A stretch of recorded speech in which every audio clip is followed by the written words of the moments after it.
Hello, my people, my people. This matter is tie wrapper. Oh, they say they don't put sansa inside Gary. The Gary no go let person drink again, my people. My people, now know who they talk now. Now, na person, na babe. Ada Universe TV. If you know say you dey new to this YouTube channel, you never subscribe. I beg, what you they wait for? Follow me, hit that button when it says subscribe. If you don't already subscribe, I say thank you. God Almighty go bless you now well for me. Make sure not forget to press the like button. Also, they press the notification button. So anytime when I put any program, you will there among the first people you can see them. My people, now here will they bring the latest and the breaking news. Now here will they bring and come. So I beg my people, because they follow me also, they share my video. Then my people, make sure not forget, if una they listen to the thing when they talk all the time, I beg, make una they shook una mouth for the matter. That place where they call comment station, make una they try, make una they leave una comments for there about the video wanna check or waiting the happen for inside the matter. Make una they shook mouth for the matter. Now, my people, this matter when I carry give una today, they happen for Edo State for Nigeria. Yes, so this young girl when they see so she did for 21 years. Yes, so now 21 years she did.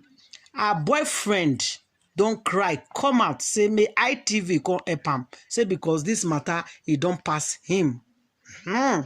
So as the boyfriend cry, come and say this matter he don't pass him. Say ITV is supposed to shook mad for this matter. Before we drive them, my people, make I tell una how they be. Now make una listen to me, oh my people. So this girl, when he did for 21 years, so ITV people go interview him because her boyfriend cry, come and say make they can't help him. This girl say when she get infection, say this man will be say he don't marry, so this Amadi of a man so can't treat her infection. As the man treat her infection, the man can't pass back, enter. She can't get belly. Now what did the girl they talk? Say she can't get belly. He can't tell the man say the man get belly, but the man no want tell his wife say one sumo opekele don't get belly for him for outside. So he come back say the man they had in the matter. So the man can't tell her say he won't go rent house for him for outside. Make it they stay outside so that the wife no go know. The girl can't say no, no worry. I go hang this pregnancy for my boyfriend. Girls say. The man can't tell us, make you not worry. He go know as he go do. He go hang the pregnancy, give his own boyfriend because this girl where they talk so he get boyfriend where everybody knows say now this boy now they follow. Now my people, this girl can't true go. He can't go hang this belly, can't hang and put for a boyfriend end where they call Ojo.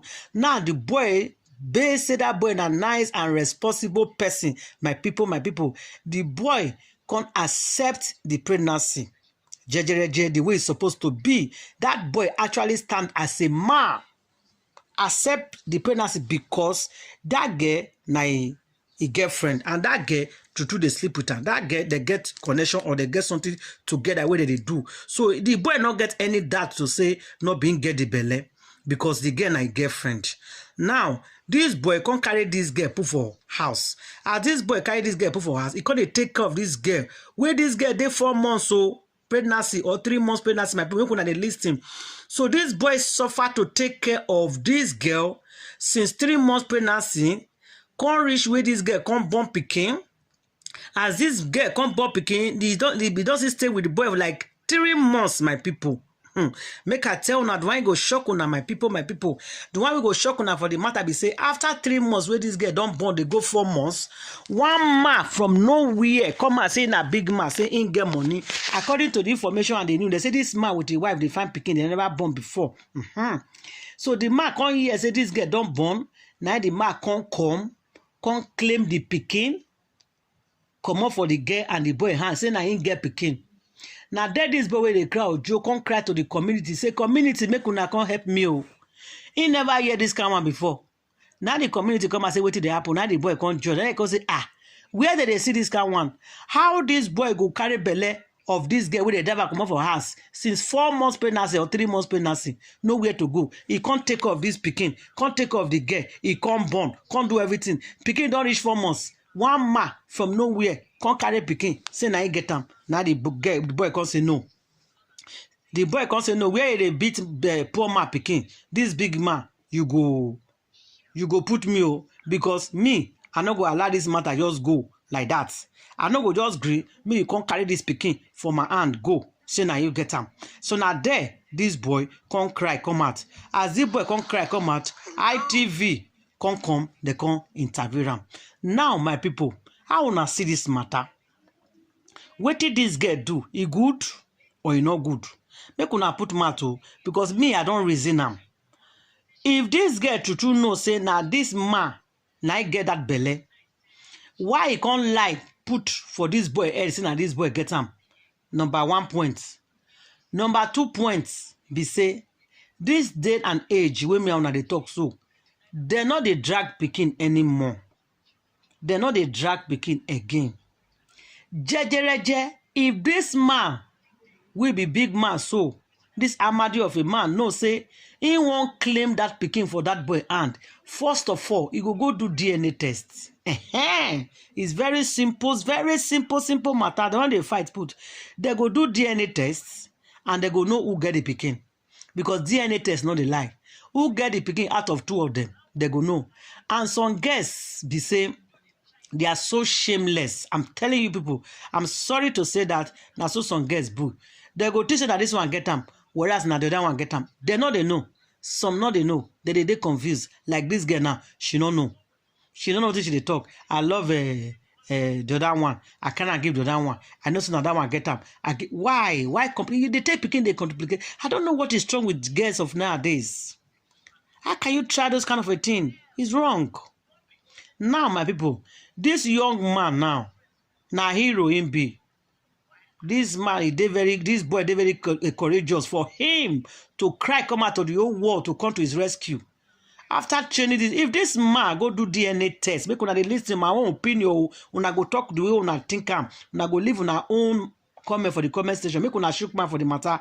Not watch this video finish, come up like that. If you watch this video, judge your own so that somebody else go see the way you take judge the matter. If na me, if they do the DNA test, it can't happen to be now the big man get them, no problem. You see the money where this boy take care of this girl since when she did 3 months pregnancy, can't reach dates, he go pay him to that bank. If you not pay him, make he leave the pikin for the man, and the man get the pikin. That boy, when he take off that girl, where the girl get belemi hunger, not kill him. According to what that boy they talk, he say na God na help that girl when he want boss. If not, say the girl for payment. So the boy no go just suffer finish for nothing. One man from nowhere just come carry pikin come out. He not good like that. So if they do DNA tests, they come find out say na this man I get pikin. This man go pay everything where this boy don't spend, he go pay and give the boy before he go take her. If he not pay him, the boy belong to the boy. Because now that young boy, now take off the pregnancy, now take off the pikin, now take off the woman. Now there I draw this curtain cover. Now then me I judge. Me not be saying only me want they talk am. I want make una see watch the video. I beg my people as I talk am before. If you watch the video finish, leave your comment and help me share the video too. From Ada Universe TV, I go see you again for my next video, guys. Thank you and God bless. One love. I appreciate all of you well. Thank you guys. Bye. Junior Ajayi, a 24-year-old apprentice, said he impregnated a young lady who was 21 years old and he claimed responsibility for the pregnancy. He said he even introduced himself to the father of the girl when the pregnancy was just 2 months old. He explained that the young lady had lost her mother and her aunt suggested that she aborts the unborn baby because of his financial status. He alleged that the said aunt drove the girl away from her house, prompting him to take the pregnant girl into custody. Mr. Ajayi said he was surprised that about 4 months after the delivery of the baby boy, another man known as Amadi came to forcefully take the baby, and the mother claiming to be the father of the child. I can't pack a load because the woman don't pack all a load, put for a papa. I can't pack all a load for month to go house. My party always play with her, take her as your own picking. Before you know, you can't deliver. Even the day we deliver herself, I will say not be God Almighty. That will get for pass there. If that get for not survive, the man not there. No, he not there. I surprised where he say it don't reach 3 months, going to 4 months. This was 70 of this month complete 4 months. He say the picking not be me.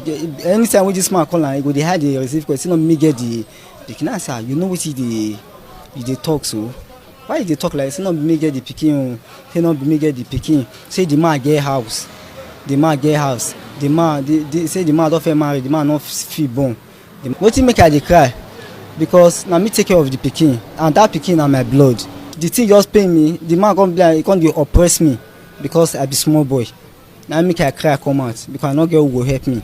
Mr. Amadi, on the other hand, who earlier declined interview, said although he was not around during the period leading to the girl's delivery of the baby boy, he was always sending money for the pregnant girl's upkeep and said the baby belongs to him. When I came, she said, look at what is happening, because she did told me that she's in somebody's house. So she didn't told me like that. When I could, so your family don't know about her? They know. They was aware. They are aware. Of what happened to for now. Aware that you impregnated somebody, your family? No. I learned to have a wife. Yeah. Is she aware? No, but after then I told her. So what's the name of your child? I gave him Samuel. You gave him Samuel? Yeah. You said the woman has been pregnant and you were not there from day one to the day she delivered. Yeah. That was what you told us. Yes. So what makes you think you are the father of the child? She know, and she told me also, and I know. So why did you go there in commando style to retrieve the child? No, I didn't. That was not what I did, Oga. What did you not do? Hold on, now why are you running away? The girl in question said, though she had sexual intercourse with the two men, she believed that the businessman, Mr. Amadi, is the father of her baby, as she was afraid to tell Ajayi from the onset because she loves him so much. What's your baby's name? Emmanuel. Emmanuel? Yeah. Who gave your baby Emmanuel? His pastor. So who is the father of the child? It's Amadi. Why are you saying it's Amadi? It's Amadi because it's Amadi that slept with me after treating my infection. It's Amadi. It's Amadi. So when you were pregnant and they drove you away from your... Amadi now said that he's going to rent house for me, and I say no, that I want to go and stay with Junior. And I say that if the repercussion come, either I can able to face it, and I say yes, that I understand Junior, he understand. In a telephone interview, father of the girl, Mr. Joshua Okomose, said as a family, they only recognize Junior Ajayi as a son-in-law to be and the father of the child. Now I don't know this one will lock up here. I don't know that one. If you tell yourself the things well, that's one way the way I know now will swear. I don't know other the way it come up from here. Junior, I will be family. At the time of this report, men of the Edo State Security Network who apprehended the men were making arrangements to hand them over to the police. Best Mbiere reporting.